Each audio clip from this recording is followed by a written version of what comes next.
Hey everybody, Lazerbolt here, and welcome to another episode.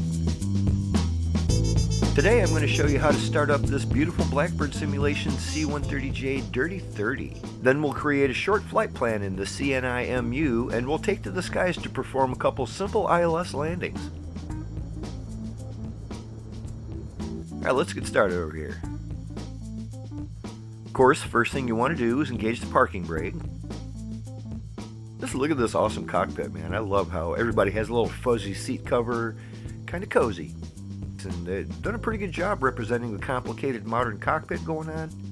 But actually, it's not really as complicated to get up and running as you might think. We'll start by making sure that all of our control boost switches are in the on position. And like a lot of things, they're already on by default. You can check them if you want. Notice how closing the cover automatically flips the switch to on, so as long as the covers are down, you're good to go. Now we need to put the oil cooler flap switches down to the automatic setting. So you can just grab it and pull it any direction you want, but if you just right click each switch, that's another way to do it. Down to automatic.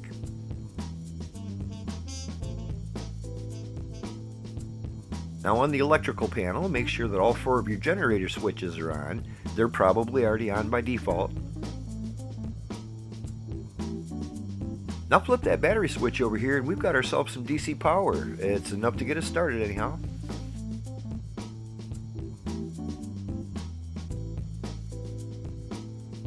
Down here you'll find the auxiliary power unit panel.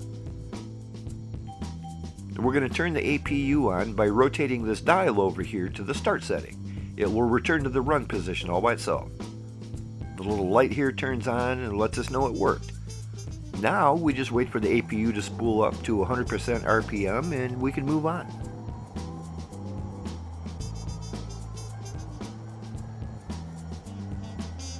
Alright, back up to the electrical panel and put the external power selector over to APU.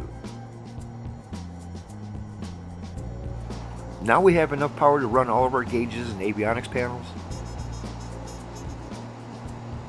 Now press the APU bleed air switch and make sure that the bleed air pressure is at least 30 psi.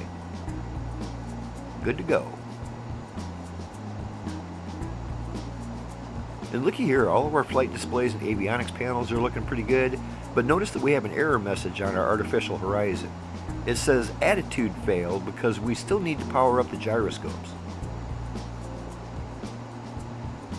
To do that, we'll go down here to the CNIMU panel, or Communications, Navigation, Identification Master Unit.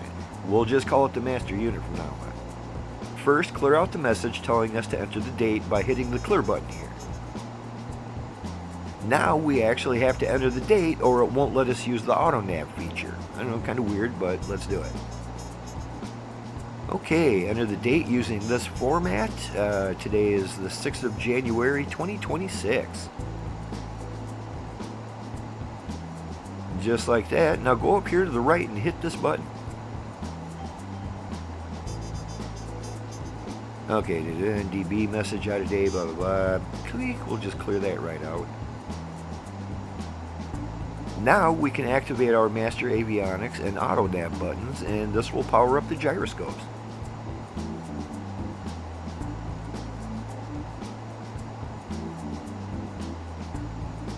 They will take a few minutes to get up to full speed, but after a short while the error message goes away and we have our full artificial horizon going on.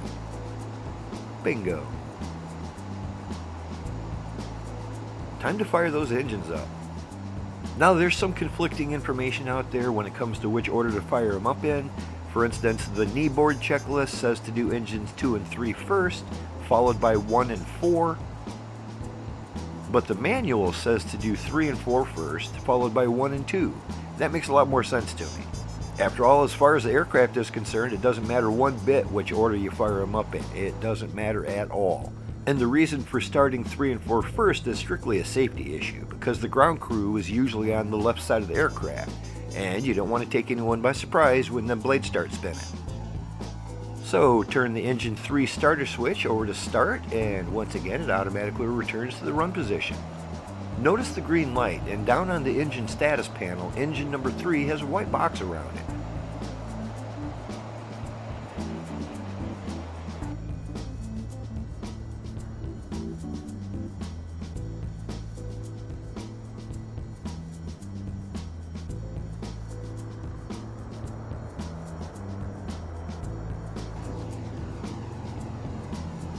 You'll probably get a few of these oil temperature warnings, which is normal. This will sort itself out once the engines warm up a little bit. Okay, the engine 3 light is out. Time to fire up engine 4.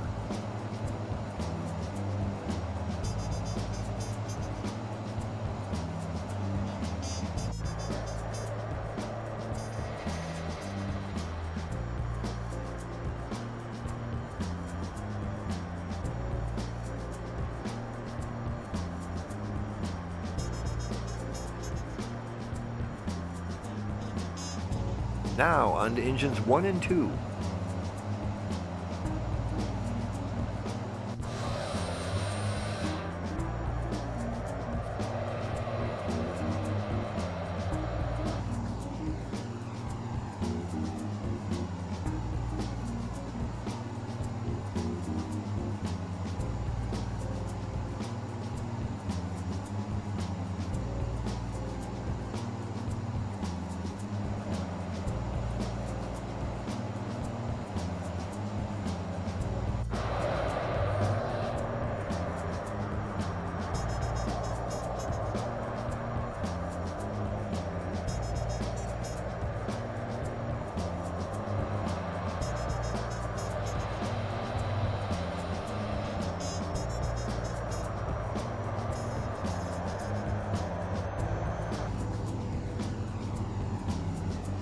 And just like that, all 4 engines are fired up and running smoothly. Notice our system status shows all 4 generators operating properly, so now we can disconnect the APU feed and shut off the APU generator.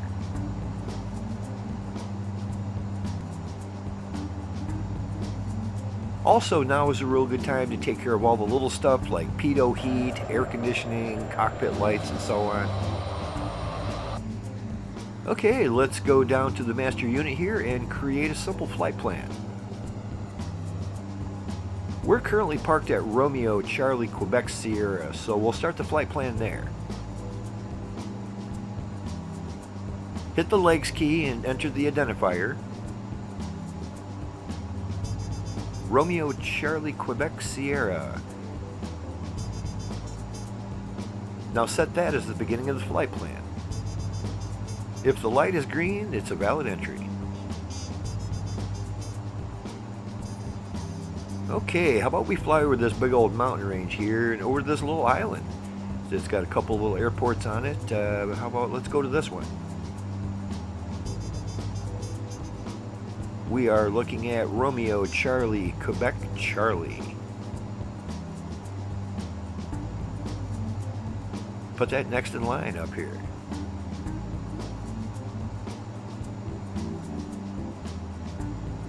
After that, how about we head over to the mainland here?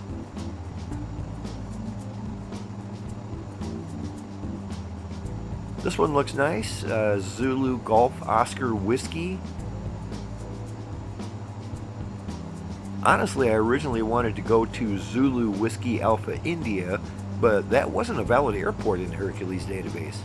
I just figured the airplane would use the same database as the game, but I guess not. We'll just go to this other one instead. Zulu Golf Oscar Whiskey, here we come.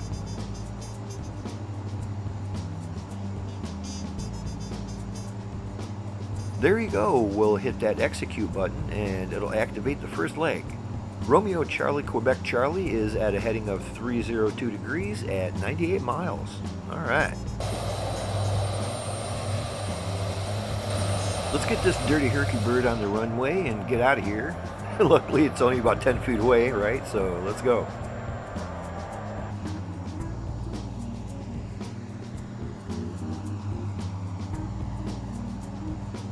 Alright, first we'll give it 5 notches of flaps here, 50%. Now go up to your function screen here and put it on the main menu and we'll check our nav source. Just make sure that the CDI is set to iNav1. Go back to the main menu and we'll tell it to put the nav radar on display number 2. So hit the nav radar button and then HDD position and select screen number 2. 1 and 2 are on the pilot side and 3 and 4 are on the co-pilot side. Now move your heading bug to line up with your flight plan here. Now, when we activate the heading hold, it will automatically turn in the direction of our first airport. Let's select an altitude of 14,000 feet. We have a decent mountain range to go over, and that should do it. Notice that the altitude select button automatically lights up even though the autopilot's turned off. We can also turn on our heading hold now, and as soon as we activate the autopilot, it'll begin climbing to the selected altitude and turn towards our destination. Pretty handy having your navigation radar displayed right here. Just remember, if you get any engine warnings, your engine status panel will pop back up and you'll have to bring back the radar by hand. Alright, now back to the nav select panel here. I like to set pointer 1 to iNav 1, and you can set pointer 2 to whatever you want. VOR 1's a good choice, but it doesn't really matter. And see these little stacks of information right here? Those are your pointers. See, now pointer 1 will always tell me how far away I am from my next waypoint. No matter what the CDI is set to, it'll always tell me how far away. Handy. Now set the reference select knob to IAS, and we're all set for takeoff. Let's roll.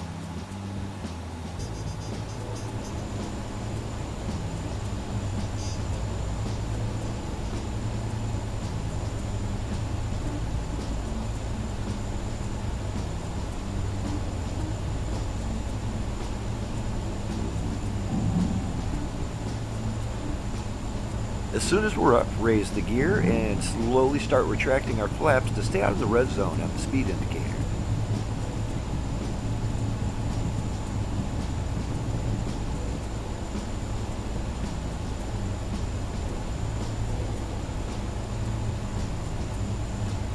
Now we need to engage the AFCS system by going down here and flipping this little switch. This here is basically your autopilot main switch. And look at that, we are climbing to our selected altitude and turning towards our first airport. Neat.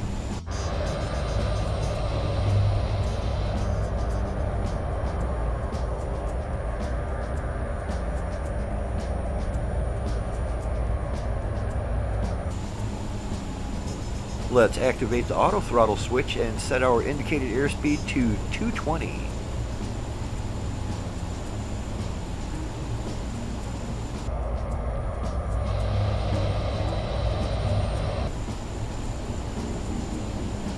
See this little knob down here? This is the pitch control knob, and we can use that to control our rate of climb.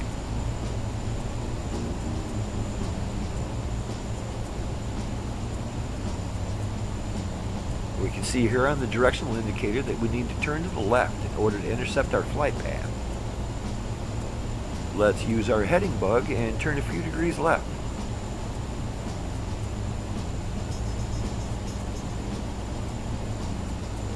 And since we made sure that the CDI is set to iNav 1, when we hit the nav hold button, it lights up over here as nav armed.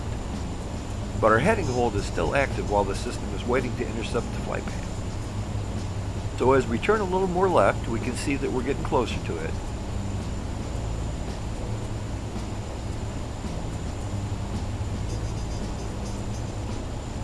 And after a few moments, we have captured the flight path and are now turning directly towards our destination.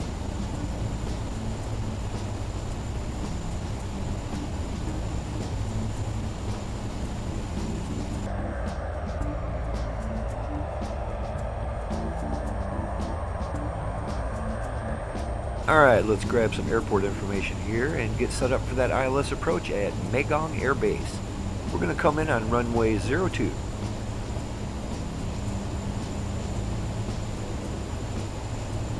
On the master unit, hit the nav tune button, and from here we can enter the localizer frequency. That frequency is 109.1.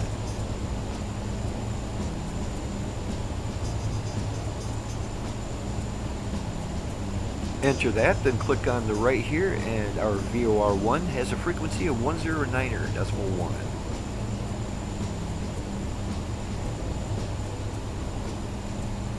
And we can also add any comms or navigation frequencies using this little keypad up here. I like doing it this way because it's just nice and handy. It's right here on the side. Just hit the nav button in the middle, and now we can add our frequencies. 109.1. Now quickly click on the radio you'd like to tune. If you take longer than 2 or 3 seconds, it just resets itself, so you got to do it quick.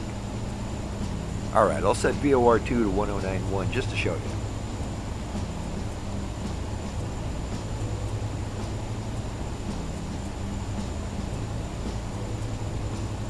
You really don't need to set both radios, but it doesn't hurt anything. Now go back down and you'll see right above the AFCS panel, there's a knob for setting your heading hold and also a course heading knob. I recommend having both of these mapped onto your hardware. It just makes it a lot easier for you to see the display while you're using them. I just want to show you how to do it here right in the cockpit, but seriously, map these onto your stick. We'll set this to the heading of the runway, which is 23 degrees magnetic, just like that.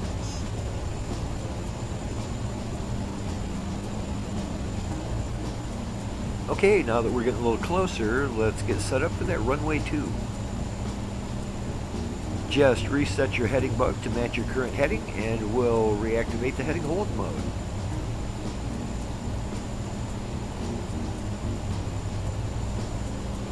Now we can go over to the CDI and switch it to VOR1, and it'll still maintain our current heading.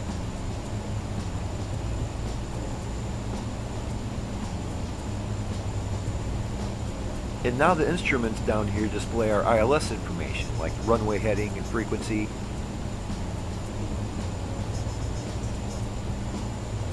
Right now we're heading straight for the airport, but our runway is pointing in this direction at 23 degrees. So we'll turn left and begin lining up.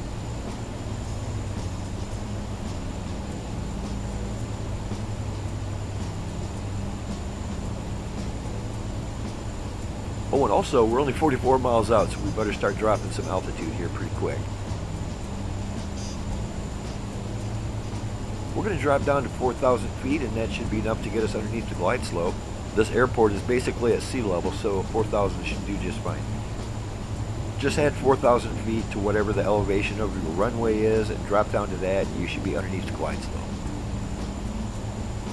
Alright, 4,000. Now use the pitch wheel to drop the nose and we'll begin descending. This arrow here always points to your next waypoint. See over here, it's the same thing. The arrow shows you the direction of the airport. Since we're flying to the left of the arrow will start moving to the right. And when the arrow is lined up with the pointer here, we'll know that we're lined up with the runway and we're ready to turn to final. Okay, leveling out at 4,000.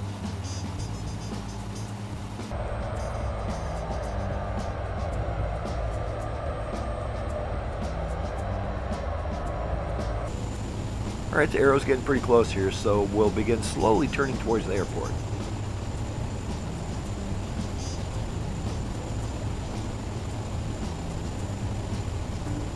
The whole time trying to maintain at least 20 miles out, and that way we know we're under the glide slope.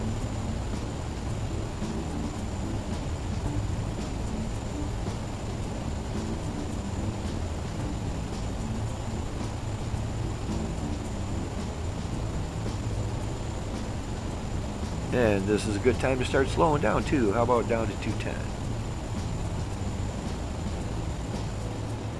Now pay attention as we get closer and closer to intercepting the localizer beam. And bang, that's what we're looking for. Our radio just picked up the localizer frequency. Go ahead and activate the approach hold and it will arm the nav and glide slope. The nav is waiting to intercept the localizer and the GS is waiting to intercept the glide slope. So far so good.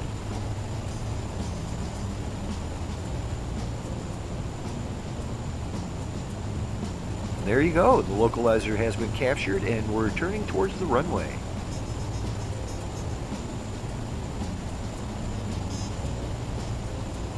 We're still 15 miles out, but we should hit that glide slope here pretty soon.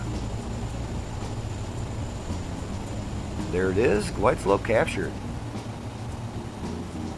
See, it always raises the aircraft up to meet the glide slope before lowering the nose down to begin descending. No biggie, but that might be something Blackbird is still trying to fix.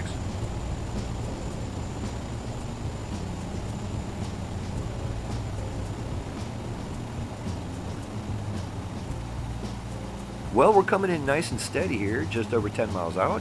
Let's continue slowing down and adding additional notches of flaps. Just keep it out of the red zone.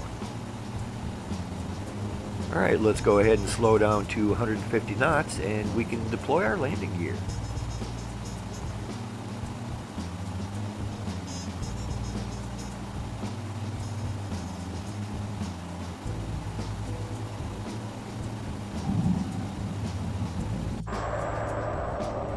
Just like that.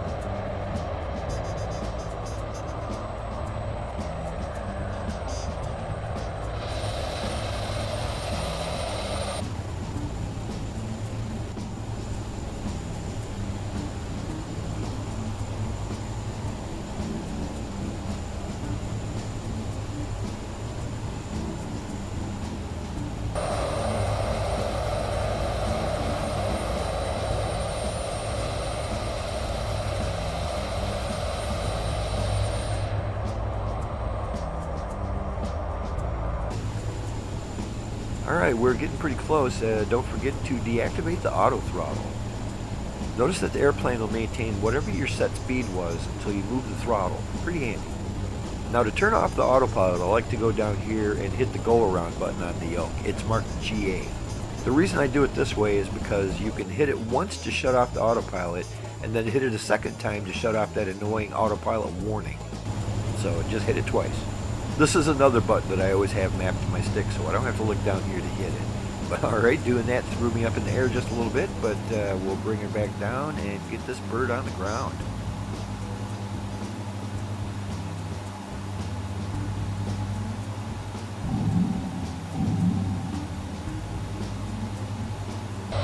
And there you go, just that easy. Now let's taxi back to the beginning of the runway and we'll do the second leg of our flight plan. Since we're doing all the same stuff again, I'm just going to run through it real quickly here. Let's get this bird ready to go.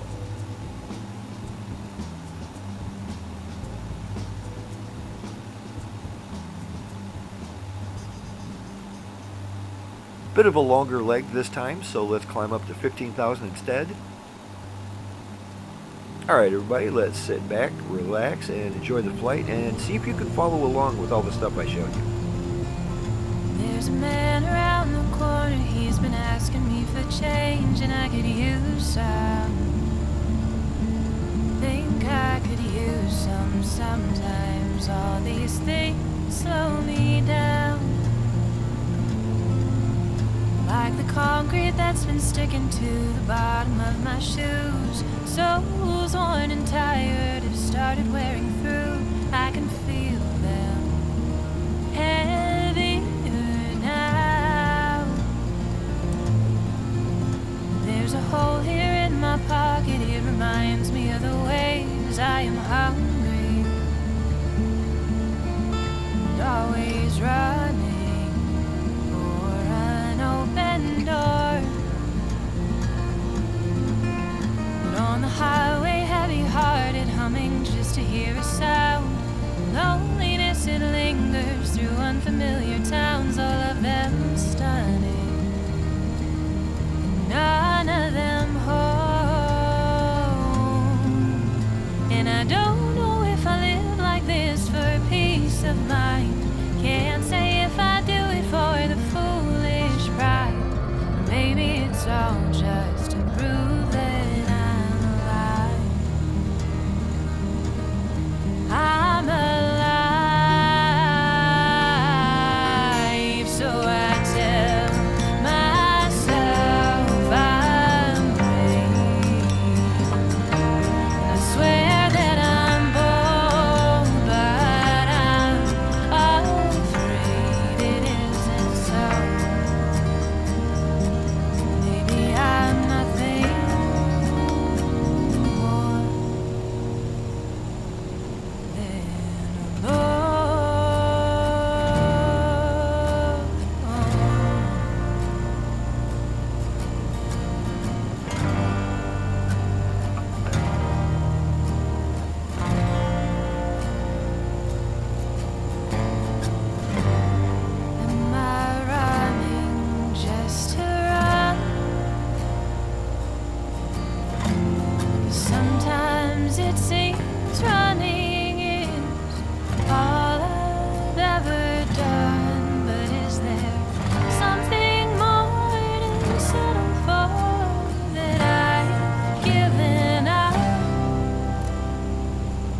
fickle heart feels trapped in love.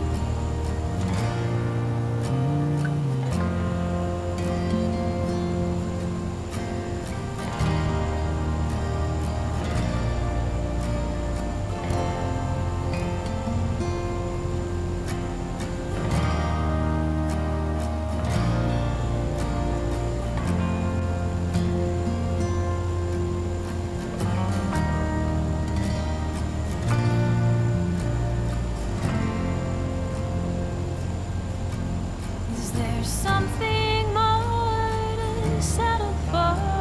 Have I just given up? Does my fickle heart still believe in love?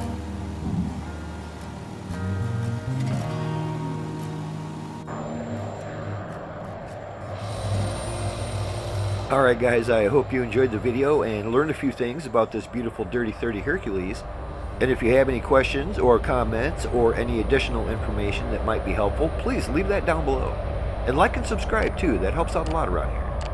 Thanks for watching guys, and we'll see you next time. Bye now.